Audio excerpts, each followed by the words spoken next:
Today's daf we're going to be learning is Pesachim Lamed Zayin.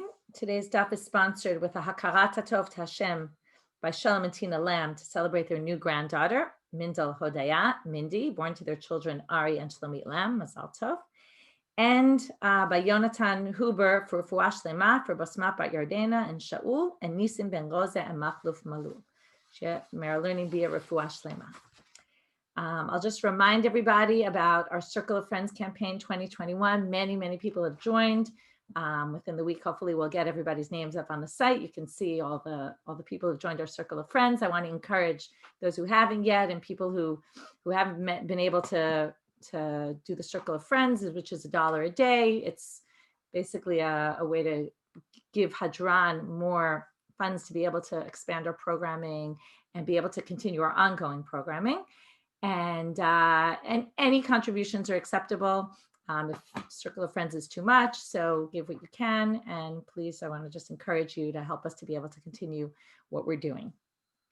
Okay, we're going to start with the bottom of Lamed Vav Amud Bet. Today is basically going to be all about different types of doughs. It's going to start with what we can use for matzah, and then it's going to, as we've been discussing as of lately, and then it's going to bring some sources which seem to be talking about the same type of thing, but in terms of, are you obligated to give challah from a type of loaf like this? What exactly is considered bread? Again, bread would be the same, right? Bread, matzah, it's all the same. It's just a matter, did it not leaven, right? And that kind of issue. Other than certain doughs, you have to worry that maybe they're more likely to leaven and therefore would be more of a problem for matzah. But generally, we're going to move into, if this is considered bread that you're obligated in challah, then we can assume also that you can use it for matzah. It's not considered bread for challah. Again, that's the portion that they would take and give to the Kohen, to the priest. So if it's not obligated in that, then also we would assume it'll be the same idea, not being able to use it as matzah, or theoretically you could take it for lechem mishnah on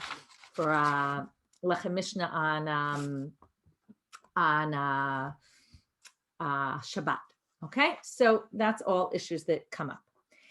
Tanu Rabbanan, we're going to start from the bottom. Ein ofim pat ava b'Pesach, divrei Beit Shammai. You can't make a thick dough. Okay, we'll see exactly what that is. A lot of the cases we're going to see, Braita says something, and then there's something else that's not so clear what exactly it means. In other words, this was written in the time of the Tanaim, and the Amoraim come later and say, what are you talking about? So, ein ofim pat ava b'Pesach, divrei Beit Shammai. If you see, I don't know what text of the Gemara you're using, but if you're using the regular text of the Gemara, it says b'Yom Tov in parentheses.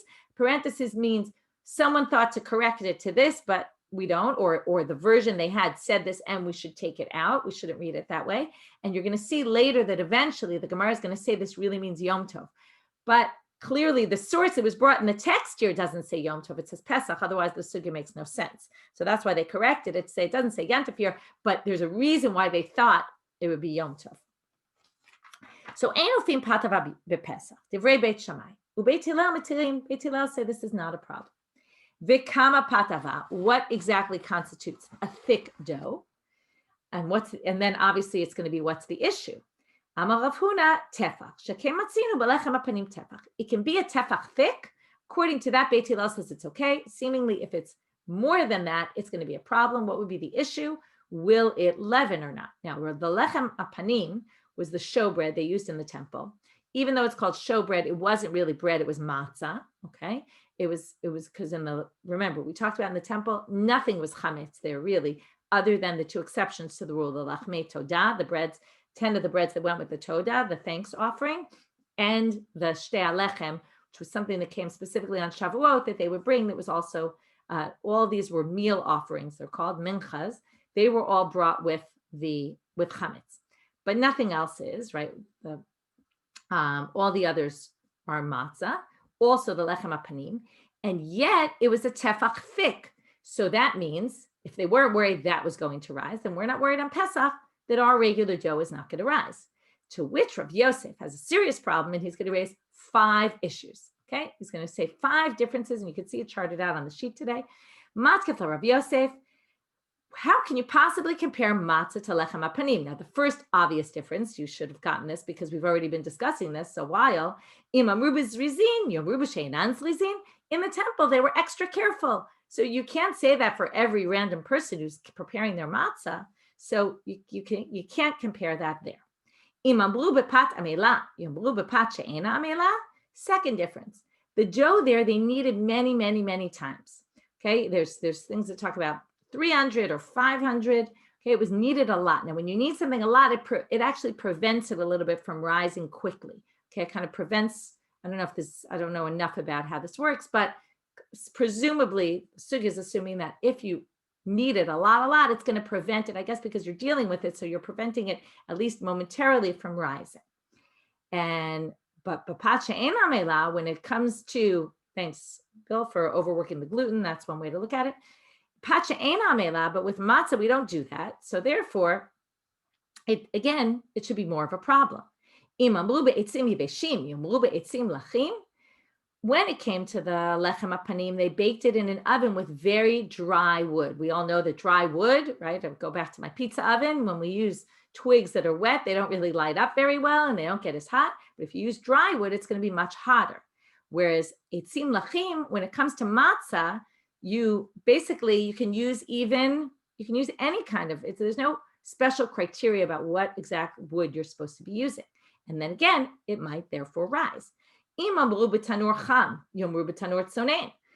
temple, the oven was always hot. So when it goes into the oven, you think about when you start cooking on Friday morning. So the first thing you put in the oven, right, or you make a batch of cookies, the first ones you put in the oven take a little longer to get ready because the oven started off being cold. Whereas by the time it's been on for an hour and you put it in the oven, it comes out much quicker because the oven's really, really hot. So in the temple, they would always use a hot oven, one that had, I don't know if they mean exactly preheated or more than preheated, meaning the fire was always going, as opposed to a tanur tzonim where it started off cold and then you warmed it up. And that's that's how you would make matzah generally, or at least you could potentially make matzah like that. And therefore there's more of a chance, right? The last three are all in terms of the level of the heat. The level of the heat is lower, then there's going to be more of a chance that it's going to rise. And the last one, a metal oven, right, is different from a earthenware oven. So again, in the temple, they were using a metal oven apparently for lechem apanim, as opposed to here, where you could use theoretically an earthenware oven. So basically, right, it's so interesting because nowadays we're so careful about how we make our matzahs, right? If you go to a matzah factory, they have strict rules and it's very clear how they do it. But in those days, everybody made their own matzah. One year we had someone in our shul in Jerusalem who built a matzah oven, and we actually made matzah in his own private oven. So there were people in those days, people always made their own matzah. In fact, they often baked the matzah at the Seder even. Okay, so you can see why right nowadays it's totally different because it became centralized, and sometimes things becoming centralized are worse. But in this case, I think people in the matzah factories are extra careful. But it's clear that in those days that was not the case. Amar Rav Yirmiyah bar Abba. Okay, so by the way, so far what we've done, because I don't think I was clear about this, we started with saying pat ava is a thick dough, and how do we know, right? It's going to be 1 tefach thick, a handbreadth thick. Rav Huna says, how do we know that that's the measurement? The Beit Hillel is going to say it's okay, because in lechem apanim it's okay, therefore it must be okay here. We basically reject all that. Can't learn it from lechem apanim because matzah should be more of an issue. So therefore, for all those 5 reasons, therefore, that can't be what pat ava is. So now we're going to have a different answer to what this pat ava is and what the issue is. Amar Rav Yirmiyah bar Abba. Rav Yirmiyah bar Abba says, "She'elet et Rebbe biyichud." I asked my rabbi quietly. Not exactly clear what biyichud is, but most people say bitzina, like in quiet, just between me and him. Umanu, who is his rabbi? Rav. Ika de Amre. Some people say, Amar Rav Yirmiyah bar Abba, Amar Rav, that Rav Yirmiyah bar Abba didn't say himself. He said in his rabbi's name, which is Rav, and he said that Rav said, She'ilit et Rebbe biyichud. Rav had asked his rabbi. Who is Rav's rabbi? Umanu Rabbeinu HaKadosh. That's Rabbi Yehuda Nasi. Okay, so either Rabbi Yirmiyah bar Abba asked Rav, or Rav asked Rabbi Yehuda Nasi. And what did he ask? My pat ava. He asked exactly our question.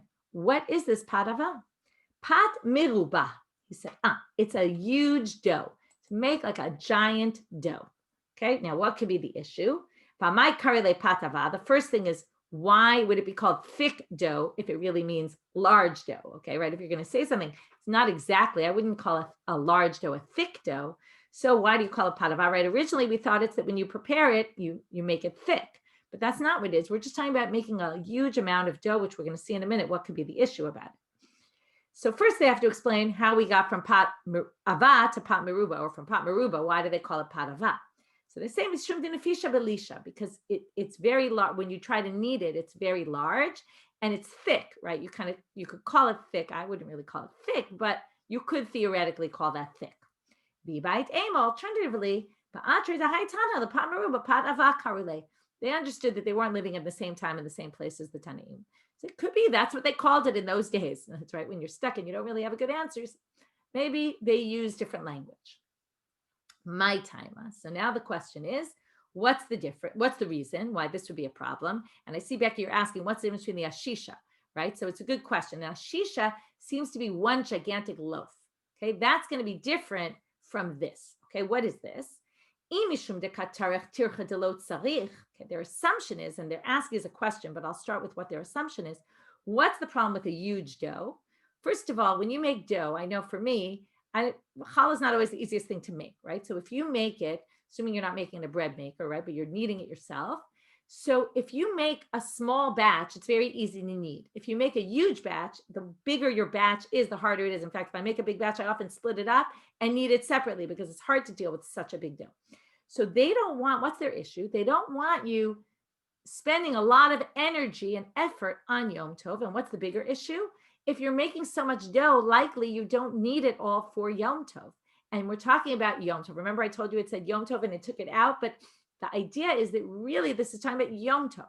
Okay, so what their question is, if the issue is Yom Tov, then what's the obvious question? My iria b'Pesach, afilu b'Yom Tov nami. Why should it say you can't make a pat ava on Yom Tov, on Pesach? This should be an issue all year round. If it doesn't have to do with leavening, nothing to do with leavening and chametz. This has to do with you're not allowed to make a huge amount. Now, this is the difference between the big loaf. The big loaf, obviously, you're making it because you want to serve one big loaf.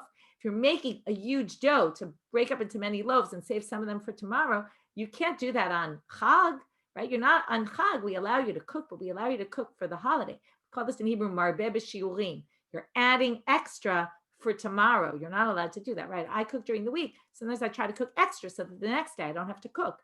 But can't do that in Yom Tov because that's not respecting Yom Tov. That's kind of using Yom Tov for a regular day. So if that's the case, why did it say Pesach? It should be also on any Yom Tov. So it should have said Yom Tov also, or instead.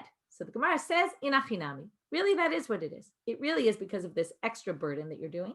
And it really is Yom Tov. Why did they say Pesach then? Hi, Tana be Yom Tov shel Pesach kai. He happened to be on Yom Tov of Pesach. So because of that, he said Pesach. In other words, the Tana was dealing with Pesach issues. So we just pointed out on Pesach, meaning really on Yom Tov of Pesach, because regular day of Pesach, you're allowed to do this because it's not a problem of chametz. It's just a matter of working on holiday for something that's not for the day. Or second answer, there's no second answer here. That's it. Tanya Namihachi, there's a Braita to support this reading of the Braita, because this one says it explicitly that it's Yom Tov. Beit Shammai omrim ein ofim pat ava b'Yom Tov. Beit Shammai says you can't do this. Ubeit Hillel matirin. You see here, by the way, the issue, when I said what's the issue is you might add, Beit Hillel thinks that you can do it and you don't have to be worried that maybe he's adding. You could have reason to make a huge dough, okay? And therefore he thinks it's okay. Beit Shammai says no. Past a certain amount, you're not allowed to do this on Yom Tov. Right? It's not clear what exactly the amount is. That's obviously another question. Okay, next. Tanu Rabbanan. Next, Braita. Again, we're going to try to figure out what some of these things mean. Yotzim bepat nikia. You can use the very clean flour, right? The fine flour, which is cleaned out very well from all the extra, the bran. Uba hadra'ah, or you can be yotze on Pesach with the bran still in it, right? The whole wheat kind of thing. Ubi slikin hamitzuyachim bePesach. This is mainly going to be our topic for the next little part, which is two different opinions. Either it means that you etched in shapes on the matzah, or that you cut out the matzah in a particular shape, right? People like to bake like this, right? They make their challahs. There's someone who learns with us who makes these amazing challahs about the parsha, always connected to the parsha. It's her challenge this year. Every week, a challah in the shape of something connecting to the parsha. So Can't do it with matzah. So I'm letting you know, Deborah, that when it comes to matzah, don't try doing that for Pesach. So you'll have to take a break for a week. So strikin amatzuyarim bepesach. Okay. Okay. Now they say like this. You can be yotze your matzah in those shapes. Okay. Again, whether it's the shape itself or whether it's that you etched in a shape, you can be yotze your chiyuv matzah, but but the rabbis say that you could be yotze matzah. So if you do it, it's okay, but you shouldn't do it. Okay. You're not allowed to make them. If you did it anyway, it works. Amar Rabbi Yehuda, Davar Zeh. Okay, we're now continuing in this long Braita. Davar Zeh sha'al baitus ben zonin lechachamim. He was a baker, and he asked the rabbi specifically about this. Mipnei ma'amru eno sim strikin ametzuyarim bepesach. He obviously liked to do this. He says, I don't understand, why don't the rabbis allow it? Amru lo. Mipnei sha. It's interesting. He was a male baker, and what is he told? Mipnei sha'isha shoha aleo mechamatzta. Because the women who do this spend a lot of time on their dough, making the nice shape and shaping it out. And what's going to happen in the meantime? Your dough is going to rise. So they don't want the women who are generally, right, seems the professional bakers, probably men, but the women were the main ones doing it in the houses, says they're going to end up having their dough rise. Amar lahen, he says to them, but why don't you what if we do it with a mold? It's very easy. You just put in a mold, and then it takes a second, and it should be fine. So can I do it using a mold? Amru lo. It's a great line. Well, people are going to go around and say, hey, none of us can do this, but he can. Who is he, right? Why is he special? And this is always what we call usually the Gemara calls this lo plu. We can't start distinguishing between different kinds of people, right? It creates a lot of confusion. And in this case, it sounds almost like resentment toward baitus. So Amar Rabbi Elazar bar Tzadok, but now we're going to see the Braita continues and tells us the following story. Rabbi Elazar bar Tzadok went with his father Rabbi Tzadok to Rabban Gamliel's house. He's in Rabban Gamliel's house, and they bring these beautiful matzahs. Remember, Rabban Gamliel was wealthy, right? They bring these beautiful shaped matzahs, right? Either etched in or etched in a shape.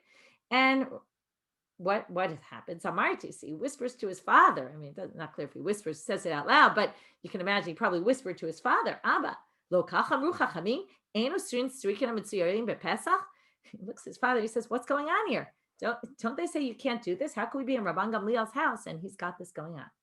So he brings him a possible answer, but this answer, there's two versions as to what his answer is and opposite, okay? And you can see the logic of each. This is classic Gemara. You can argue something one way, and you can also argue it the other way. Amarli, bini lo shel kol adam amru, ela shel nachtomim amru. It's the bakers that can't do it, because the bakers, okay, in my house, I have a daughter who loves to bake, and she, if I'll do the cookies, I'll kind of just quickly shape them out and put them in the oven and try to get them done as quickly as possible. And she spends her time to make sure they come out perfect. And right, so a baker is going to take much more pride in their work, and they have something on the line. They have to sell their stuff, so they're going to take it much more seriously, and therefore it's going to be more of a concern. This is the opposite of Baitus was trying to say, oh, me, I could do it, because anyway, we'll get back to that in a minute. But therefore, okay, there's more of a chance. But Ika de Amre, some people say. And therefore, obviously, what are we talking about here? The ones in Rabban Gamliel's house must have been made by whoever lived in the house, and it wasn't bakery baked bread, and therefore it's allowed. Or matzah, I should say. Some people say, it's the opposite. The forbidden is for everybody else. The baker knows how to do things much quicker, right? They're much more efficient. They probably have molds, like we said before, and therefore the baker is allowed. It's everybody in their own house. And this goes back to, again, it's almost similar to the zrizim. It's a little bit different because it's not like we think all bakers are zrizim in there, but zrizim not in the halachic sense that they're super careful, but zrizim in the sense that they know how to do things very quickly, right? Zariz means both careful and also very quick. So you could argue that point in both directions. Obviously, what he answered by just ben zonin seemed to be more, I get you as a baker, maybe you could do it, but the women in their houses, less likely. So that matches the second option. Okay. So now, Amar Rabbi Yossi, last line of this Braita, because we're still in this Braita. Osim slikin kamin rikikin, ve'en osim slikin kamin gluskaot. He has a different opinion. He says it depends how thick or thin the dough is. If it's thin, then you're allowed to make the shapes because then it's less likely. Again, the thinner the dough, the less likely it is it will rise. Whereas if you're making a thicker dough, then it's a problem. And you can make a thick dough, but you can't start etching in shapes or shaping it out in a particular form. Okay, next source. Now we're moving on, as I mentioned in the beginning, we're going to go to challah.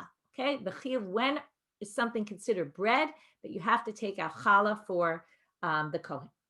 Tanu Rabbanan, hasufganin. Okay, this is like sufganiyot, okay, but it's not really. It's the sufganin seems to be a spongy kind of dough, okay, like a spongy bread. Right, sufganin, if you ever thought about it, sufganiyot comes from sfog. It's like a sponge.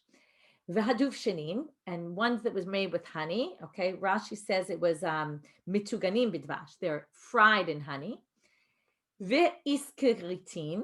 Okay, iskeritin, they say asuin kitzapichit. Okay, maybe they were covered with honey. It talks about the man that it tasted like it was kitzapichit bidvash. And Rashi tells us that the Targum there, okay, where it has the Targum, the translation in Aramaic, says there are word iskeritin. The chalat hamasret, which we don't yet know what that is, the Gemara is going to ask. Vehamiduma, this is a totally separate issue.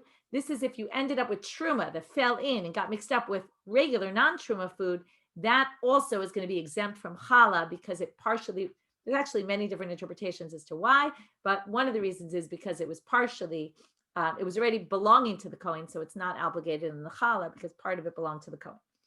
So anyway, all those things are ptulim and challah. Those are not really considered breads that would be obligated in challah.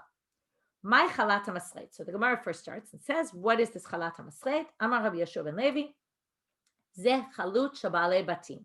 Okay, this is when they would boil again. We talked about this before, right? Rashi says, eino na'aseh k'tikun lechem. It's prepared differently than regular bread. If something's prepared differently from regular bread, it is like a good question about bagels. Okay, we'll get to bagels soon. Bagels are boiled and then baked in the oven. It's going to actually come up an example like this in the Gemara later, but they're prepared differently than bread. So are they considered bread or not? Okay, this came up. We were in the Far East for a long while once, and we took a 3-4 month trip. And in the beginning, we took some bread with us. Obviously, after a week or two, we had some freezers. We were able to freeze a little bit, but we couldn't survive with 7 people in the family and, bring all our bread with us. So we did bring all our grape juice with us for the whole trip, but bread, we figured we could figure out somehow. And we started making our own bread, but we mostly didn't have ovens where we were, very rarely. So we made our own bread in a frying pan. Now there's like a bit of a halachic issue about this. Can you be yotze lechem mishnah from bread made in a frying pan? Because it's not the typical way of making bread. So it's really a halachic question that comes out of our sugya. Amar Rish Lakish. So Rish Lakish says, what's the reason for all these things? Why are they all exempt? So they say, halalu ma'aseh ilfasen. So I see sourdough bread would be fine because sourdough bread that's the bread they always talk about is sourdough bread. Okay, but fried would be a question, okay? I'm not getting into halacha l'maaseh, you can look it up. But there's definitely questions raised about it based on this. Amar Rish Lakish, halalu ma'aseh ilfasen. The reason why these are different is because of the way, and this is exactly it, it's the way that they're made. They're not baked in an oven. What does it mean baked in an oven? Again, going back to the pizza oven example. Those are the ovens they had. You make your fire inside, your fire would turn to coals, then you would put in your bread, you would stick it on the side. Remember the ridiata pot we had when it was this considered a chokhmah, special person knew how to exactly take the bread off the sides of the oven. It was a whole thing. So that's the way you make bread, not in a pot or something like that. These are all maseh ilfas. Rabbi Yochanan Amar maseh ilfas chayavin. He says, I don't know what you're talking about. Even if you make bread in a pot, you're obligated in challah. V'halalu sh'asam b'chama. What's the exception to the rule of all these? And this is why, again, depends what you hold here. So he says, and in fact, if you see there's a vav there, so it must be we hold like Rabbi Yochanan. Even if you bake it in a different kind of way, it's still obligated, but these were made by sunlight, okay? By the sun. It's a little bit strange what they do in the winter, I don't know, right? But presumably they made them only in the summer maybe, and maybe depends how you made them. If you made them in the sun, it would be then cooking something by the sun is not a typical manner of cooking. We saw that also in Masechet Shabbat, even though people did use the sun to cook with. And therefore, they're made in the sun. Because of that, that's not a typical way. They're not obligated in challah. Meitive. So now we're going to have, our structure is going to be like this. We have Rabbi Yochanan, who says, even in a masek dera, you're obligated. We have Rish Lakish, who says, or maseh fas, which is basically a pot. Rish Lakish says, if it's in a pot, that's not the way, right? That's the way we cook things. Cooking is always in boiling water, right? Like our bagels, they're boiled. That's not cooking. We don't, right? We don't take challah on that. Okay. Now, the Gemara is going to bring two questions against Rish Lakish and answer them, and then one question on Rabbi Yochanan. So let's start with our first question on Rish Lakish, Meitive. So again, Meitive means we're going to bring a Tanaitic source to knock out an Amora's opinion. Hasufkanim va'duvshanim va'iskritin. Okay, this sounds like our case, but now the continuation is going to be different. Asa'am bi'ilfas chayavim. Bechama pturin. It depends how you made them. If you made them in a pot, then it's fine. You're obligated in challah. If in the sun, then you're exempt. That sounds exactly like Rabbi Yochanan. Tiyuv to Rabbi Shimon ben Lakish. So that would raise a question against what Rish Lakish says. Amar Ula. So what does Ula answer? Amar lecha Rabbi Shimon ben Lakish. If he were here, he could potentially answer, and he would say, Hacha b'mayaskinan. Okay, we're now going to distinguish between two different ways you can make something in a pot. Shirtiach ula vasof yidbik. Okay, or period. Okay, what's the case? First, you boil the water in the pot, and then you put the dough in. Okay, the way you make pasta, right? First you boil water, then you add the pasta.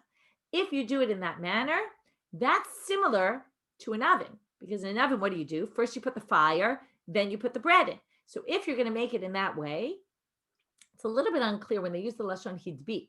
I'm not clear on whether they mean you put boiling water in the pot, you dump the water out, and then stuck it to the sides of the pot.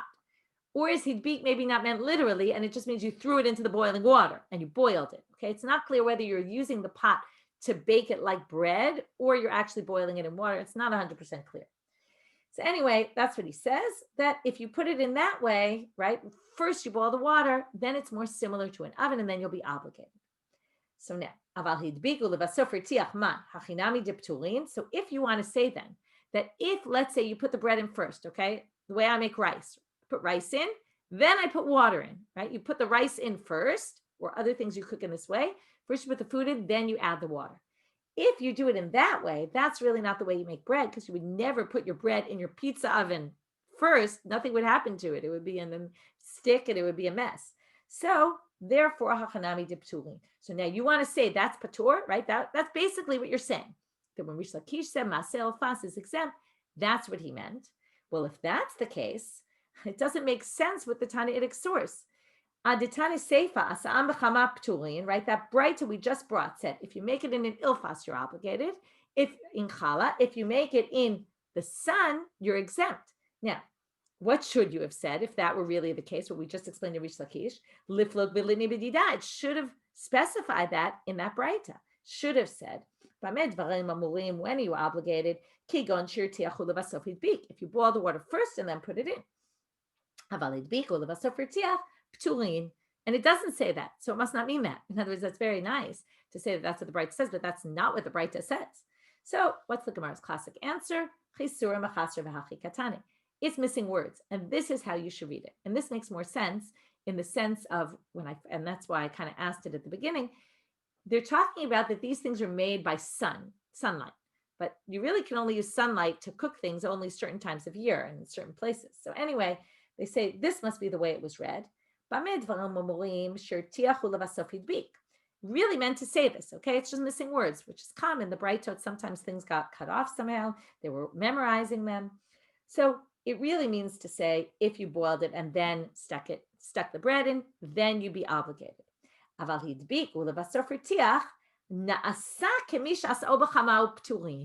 It's as if you made it in the sun, as if you cooked it in the sun, meaning it's such an atypical way of cooking. So because of that, or baking, you should say, it's an atypical way of baking bread. So you might cook things that way, but you don't bake breads that way.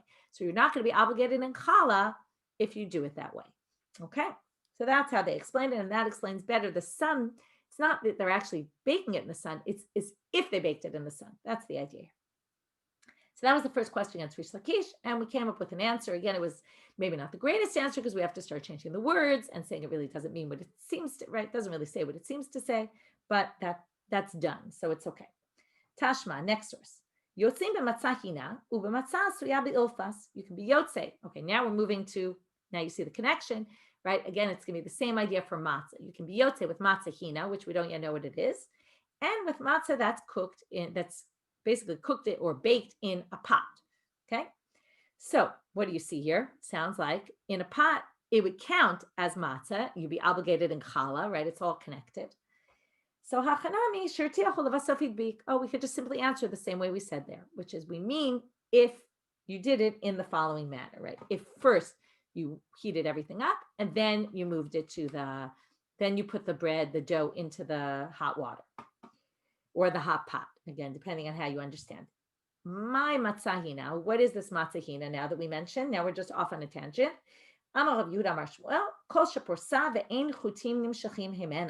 It's how cooked it is. Okay, you all know if you make a raw dough, what will happen? Let's say your challah didn't cook enough. If it's really raw, what will happen? You'll pull the bread and it'll be stringy, right? The dough will be kind of go like strings, string-like manner. So that's what they mean hinais. It's as long as it's cooked enough. It might be a little raw on the inside, but you won't get this stringy kind of thing that comes when you break it apart. Then already that's cooked enough that you can be yotze matzah. Rava says, by the way, it's the same law for the breads of the Toda, that all the breads, not just the bread, the chametz breads, but all the breads that you make for the Toda. Once they get to that level of cooking, they're already good for being used. So the Gemara says, Pshita, what are you adding, Rava? Hacha lechem tiv, right? When it comes to right matzah or challah or chiyuv challah, it says you need bread. Here also you need bread for the Toda. So why would you even think to distinguish that you have to tell us this? So he says, what happens with the Toda? You have to give 40 loaves, but of those 40 loaves, you're supposed to give one from each of the set of 10. It's 10, 10, 10, and 10 of different types. From each set of 10, you're supposed to give one to the Kohen. And it says, hikriv mimenu echad mikol korban. That means you give to the Kohen one out of every 10. Echad, so what do they darshan echad? Shelo yitol parus. You can't give him, it says echad. Why didn't it just say hikriv mikol korban? And we would have tried to figure out how many, but why did it say specifically echad? Not just to tell you the amount, but to tell you it has to be whole. You can't give him a piece of one. Okay, even if it's the same weight of bread, but you have to give them a whole one. So now you might have thought, if it's cooked just beyond the point of, right, if I have a challah that's a little bit raw inside, sometimes happens with my challahs, it's very fragile and it sometimes breaks while I'm trying to put it, bring it from the kitchen to the table. It could easily break. So they're saying because this is so fragile, you might have thought that since it will easily break, maybe you can't give one from there to the Kohen, and maybe your lachmaniot for the breads, for the Toda, for the thanks offering, have to be baked more so that they don't start falling apart. So this comes to teach you, kamash malan, no, as long as it's not stringy, right? Even if it's a little bit raw inside, it's still fine. Okay, so that was a total aside because we just wanted to know what this matzahina was. Now we're back to questions on Rabbi Yochanan. So we had two questions on Rish Lakish. We answered them both in the same way by saying it's a case where you must have put the right, when it says Maaseh Ilfas is going to be chayav, it must be where first you put the heat in, first you heated it up, then you put the bread in. In that case, you'll still be obligated in challah. And when Rish Lakish says you're exempt in Maaseh Ilfas, he means if you did it the reverse order where it's very different from baking in an oven. Meitive. Now we get to, again, another long source, which we're only going to get back at the end to why is this difficult for Rabbi Yochanan. We're going to have 5 opinions here, and I put it in this chart on the second side of the sheet. There's a chart within a chart of these 5 opinions. Hami'isa. Okay, we don't yet know what this is. We're going to talk about mi'isa and chalita. There are different ways. We're going to see in a minute what they are, but there are different ways of boiling something having to do with the bread. We'll see it's boiling the flour, but in 2 different ways. Beit Shammai potchin and Beit Hillel mechayvim. So the mi'isa, Beit Shammai exempt you from challah, Beit Hillel obligate you. Hachalita, Beit Shammai mechayvim and Beit Hillel potrim. And it's the reverse by the chalita. We're going to have to see why exactly it's the reverse, and maybe we'll see later that it's not exactly the reverse. We'll get back to this later. Eze hami'isa, be'eza chalita. What's the difference between them? Remember we saw chalut the other day? It's like chalut, right, where it's boiled. What is each one? So hami'isa is kemach she'al gabe muglashim. That means you put the kemach on the boiling water. You pour it into the boiling water. Hachalita muglashim shal gabei kemach. You pour the boiling water onto the flour. Okay, so both are types of boiling the flour. I'm not exactly sure why you would boil flour. I can see why you would boil dough. I don't really understand why they boiled flour, but you would boil the flour. But there's two different ways you could do it. You could throw boiling water onto the flour, or you could put the flour into the boiling water. Right? This sounds a little like Kli Rishon and Iroi Kli Rishon, right? When you pour from Masechet Shabbat, or if you pour something on, it's different than if you put something inside. Okay, so a little bit of a different process. Again, we really don't know why there's a difference, and you'll see later that maybe there really isn't. Rabbi Shmuel, okay, so we had the first opinion is it's a machloket bet Shammai bet Hillel, and they flip their opinions depending whether it's misa or lita. All the rest are going to basically say misa and lita are the same. Chalita are the same, and we'll see. So Rabbi Shmuel, Rabbi Yossi Omer Mishum Aviv, he said in his father's name, Zeh v'zeh liftoch. They're both exempt from chala. But some people say that he actually said Zeh v'zeh l'chiyuv. He actually said it's the you're obligated in it. The Chachamim, fifth opinion. Okay, so we have either Beit Shammai and Beit Hillel switch their opinions, or both of them think it's exempt, or both of them think you're obligated, or both these cases are obligated, or both these cases are exempt, or Chachamim omrim echad zeh v'echad zeh asa'am be'ilfas patur betanur chayav. They left us no other options, but we have another option, which is not that they're both exempt, they're both not exempt, or it depends which one, and there's a difference of opinion. He says, no. It all depends on how you cook them, okay?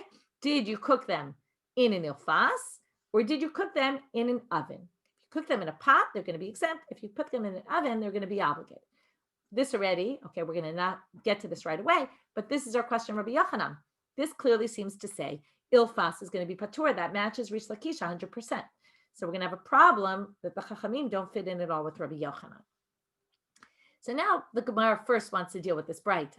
Tanakama, Maishna Hamisa, Maishna Chalita. What's the difference between the two? Why would Beit Shammai and Beit Hillel switch their opinions entirely? It doesn't make any sense. So Amar Rabbi Yehuda, Amar Shmuel, V'chein Amar Rabbi Yehuda, V'item Rabbi Yeshua ben Levi. Amar Rabbi Yehuda, V'item Rabbi Yeshua ben Levi. Okay, either Rabbi Yehuda said the name of Shmuel, or Rabbi Yehuda said himself, or Rabbi Yeshua ben Levi said it. Kimachloket bezo, kach machloket bezo. They both, it's the same for each, okay? Misa and chaluta. Basically, Beit Shammai, now the question's going to be, I'll just read one more line and then I'll explain. Vitavra. Tavra means break those two lines apart. They're not, we thought that was all one opinion, that one Tana thought that it's a machloket Beit Shammai Beit Hillel and it flips in each case. But no, they're going to say Misha shanazo lo shanazo. So the first one said Amisa Beit Shammai potrim uBeit Hillel mechayvin. And the second one said Achalita Beit Shammai mechayvin uBeit Hillel potrim. What it really meant is that one Tana thought Misa and Chalita, Beit Shammai exempts and Beit Hillel obligates. And the other one thought that for both of them, it's the opposite. The Beit Shammai obligates and Beit Hillel exempts. So that we have two different opinions here about what Beit Shammai and Beit Hillel hold, but there's no difference between Chaluta and Misa. They're both boiled in the beginning in some way, and therefore that's what we're discussing here. And there's no difference between them. It's just a matter of what Beit Shammai Beit Hillel hold, and there's two different opinions of Tanaim.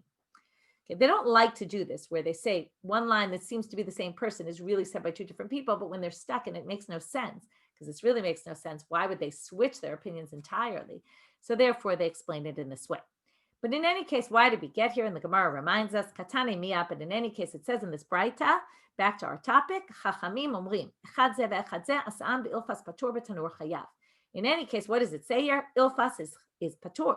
That goes against Yufta de Rabbi Yochanan. This is a real problem for Rabbi Yochanan's opinion. To which the Gemara answers, Amar Lecha Rabbi Yochanan, again, Amar Lecha, like we said before, is someone else is answering for him. He's not here to answer, but someone else is answering for him. Tanaihi. He could claim that this is a machloket Tanaim. It's a debate between different Tanaim. Titanya. As one could say, as one sees in a Braita, and he's going to basically, I'll tell you the structure before we go in, he's going to say there's a machloket in this Braita, it's not clear what it is.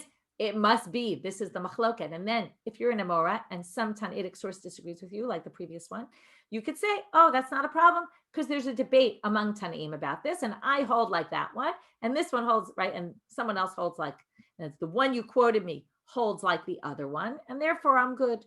But what's going to happen is the Gemara is going to reject his answer and say, I don't think you're right necessarily anyway. You're not necessarily right about understanding it's a machloket tana'im. That's not so clear cut. So it's not a great answer. Okay, we're going to be left with it. Rabbi Yochanan doesn't have a great answer. First, we're going to try to understand why he thinks it's a machloket tana'im. You